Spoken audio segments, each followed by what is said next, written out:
Last year I had developed a bad habit of snacking. I had lost all self-control in the face of a free donut or plate of cookies, and I made justifications for my actions. Excuses like, well, I did go to the gym today. Overall, I eat pretty healthy. It's not like I do this every day, until I started to do it every day. I knew something had to change when, even though I exercise often, I noticed I was developing early onset dad gut. So I decided to quit sugar for 30 days. Now, most of us know that too much sugar is a bad thing. It's something that we've been taught ever since we were kids. And apart from simply putting a little bit of weight on your gut, there's a lot more serious problems that can come with eating too much sugar. It can damage your metabolism, cause type 2 diabetes, increase the likelihood that you'll get liver or kidney damage, causes inflammation of the skin, joint pain, tooth decay, and even problems maintaining an erection. So yeah, there's even that as well. So that's probably the main reason. No, it's not the main reason. Get that out of your head. So on top of all that, on top of all of these bad things that it does to your body, it's also very addictive. So I know the first thing that I want to do right now is go through my entire apartment and find all of the things that have added sugar and get them out of my apartment. So let's do that now. I knew I was consuming a decent amount of sugar, but without reading the labels and digging into weekly snacks and meals, I wouldn't know for sure. There were, of course, some no-brainers. Ice cream is loaded. Chocolate snacks are packed. My once-a-month energy drink. But I was also surprised to find a lot of sugar in my protein bars. My breakfast cereal is basically a dessert. Even the bread I was buying had 5 grams a slice.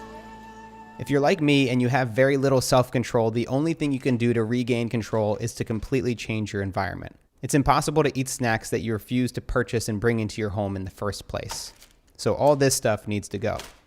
The cravings were the worst for the first couple days, but even a week in, I was struggling late at night. All right, so I'm 7 days into this no sugar challenge, and this is probably the toughest night so far. About 45 minutes ago, I had a bit of a sugar craving, and instinctively I went to my snack cabinet, and I'll show you guys what I found. That's it, organic rice cake. Nothing sweet there. Before I started this challenge, I did a little bit of research, but I still had a lot of questions about sugar. What kind of sugar should we be avoiding, and how much is too much? So I asked my friend Becca Schern to help clear some things up for me. She's a registered dietitian and founder of Minimal Wellness. I'm hoping you can help me kind of break down when people decide to get sugar out of the diet. What does that usually look like? What kind of sugars are people usually trying to cut out? Most people, when they're trying to cut out sugar, they're talking about added sugar. So sugar that gets added to a processed food, a cooked food. That's like table sugar or honey or high fructose corn syrup. My king, this corn syrup was just delivered. Generally, it's recommended that you're somewhere under, ideally, 5% of your calories from added sugar. So for a 2,000 calorie diet, that's 25 grams of added sugar. And it turns out that added sugar can add up quick. I noticed the high levels in some of my daily snacks and the occasional foods I might get served on an airplane. While my old instinct was to throw food in my mouth, my new instinct was to check the back of the package and then throw my food at Natalie.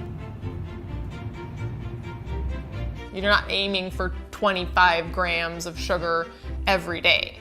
It's like over the course of a week, over the course of a month, like some days are really low, some days are quite high. So that is where you can get the flexibility to have dessert on a special occasion. And I think that that's where, as a culture, we've really got off track, is we no longer have sugar relegated to desserts or special occasions, right? It's like in everything because we eat so much processed food. Yeah, and it was surprising even for me. Like, I had watched Fed Up and these documentaries, and I read a lot of blog posts about how much sugar is in everything. I knew it, but then I was still surprised by certain things. Like, my granola bar was like 30 grams of sugar, and I'm like, that's why it tastes so good. And it's hard. I think it takes really looking at everything you're purchasing and really understanding that if it tastes too good to be true, it's probably. Yeah. I mean, there's a reason why food manufacturers put a lot of added sugar in things. It tastes good. It makes you want to buy it again. It's really straightforward. The problem is it's terrible for us. Becca thought my 30-day no sugar challenge was a good step to understanding how my body personally responds to sugar, but also stressed the importance of maintaining a healthy and balanced diet. If I'm being honest, my diet isn't always balanced and it can sometimes look a bit primitive. All right, so tonight's dinner can really only be described as a bowl of food. Here, let me show you guys what we're working with here. We've got your rice, your chicken, and your daily recommended bacon. I should be eating more veggies. I just realized that right now. I'm gonna start doing that soon, but first, bacon. I must not have had a terrible sugar addiction because I didn't experience any headaches or major discomfort outside of nightly cravings. To combat these cravings, I made some tea as a replacement. This really helped to keep my mind distracted. My biggest fear and motivation to go on this 30-day challenge is because I know how small changes make a big difference. Now, normally when I talk about small changes, it relates to positive change, but it also works in the opposite direction. Small bad habits like snacking on junk food can build up and compound to something much worse. What are you looking at? You're a dog. You make those early excuses and justifications, but eventually you don't need to make them anymore because the bad habit sticks and you're running on autopilot. So I'm thankful that I got out in front of it before things got any worse. In the past, I had relied on smoothies to get most of my vitamins, but as a part of this challenge, I also wanted to cut back on fruit. While they do include vitamins, nutrients, and fibers that are good for you, I wanted to force myself to eat more greens. After the first 10 days, I started to prepare and eat healthier meals. For dinner, I'd have fish with brown rice and sauteed kale. Salads became my go-to meal because they were convenient and easy to prepare.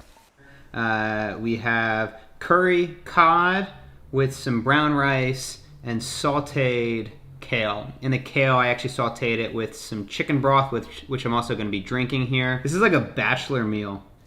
Natalie's definitely much better around the kitchen than I am. I primarily eat for sustenance while she cooks and eats for the love of the food. That is extremely sweet. I'm so nice. Look at that. Double the sauce. I got no sauce. I found workarounds and substitutes for all meals that included sugar. Instead of fig jam sauce, I used mustard. Instead of vinegar, I used olive oil and a healthy squeeze of lemon, topped with some salt and pepper. 3 weeks in, and I noticed that my energy levels became more stable. No longer did I have huge swings of high to low energy throughout the day, especially as I tried to balance my diet out with protein, carbs, greens, and a little bit less bacon. So what you're experiencing there is energy levels, but it's blood sugar fluctuations. So when you have lots of added sugar in your diet, you can get really big fluctuations in your blood sugar levels, which make you feel like you've got a lot of energy, and then, holy crap, you're crashing and you have no energy. And then what you typically do when you feel like you have no energy, especially if you're not paying attention, is to gravitate towards something that will give you quick energy, which sugar. You gravitate towards sugar, so you go back up. You feel good for a little while, and then you crash again. In addition to more stable energy levels, I also noticed a significant reduction of my dad gut. It didn't disappear, but the tide had turned. All right, so the 30-day challenge is done, and I feel pretty good. There were a few things that I changed over the past 30 days. I did start going to the gym more now that I'm not traveling as much. I also reduced my carbs, partly because of the reduction in added sugar.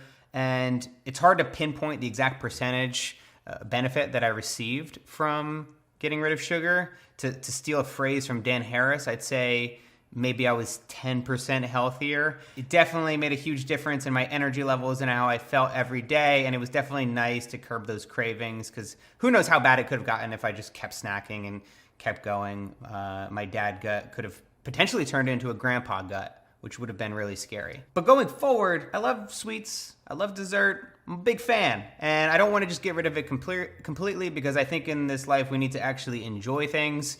But I want to bring it back in moderation. So starting next month, I'm going to experiment with a once-a-week cheat meal.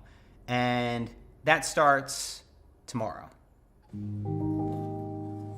If you'd like to get exclusive videos on habit change, filmmaking, business, and lifestyle design, go to patreon.com/Matt D'Avella. Get access to all my extended interviews, like my conversation with Becca Schern. Sleep deprivation is epidemic in our society. Sign up today to immediately get 18 videos and 7 podcast episodes with new content coming every month.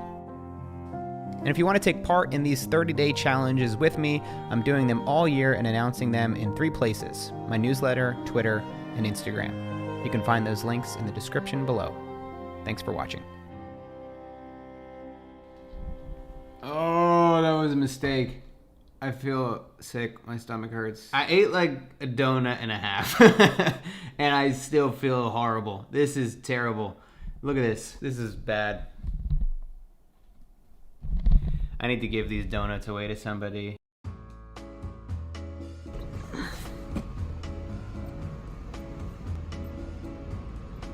Filming me? Yeah. You don't know how to act. Thanks for taking these donuts. You're welcome. Bye. Bye. Happy birthday.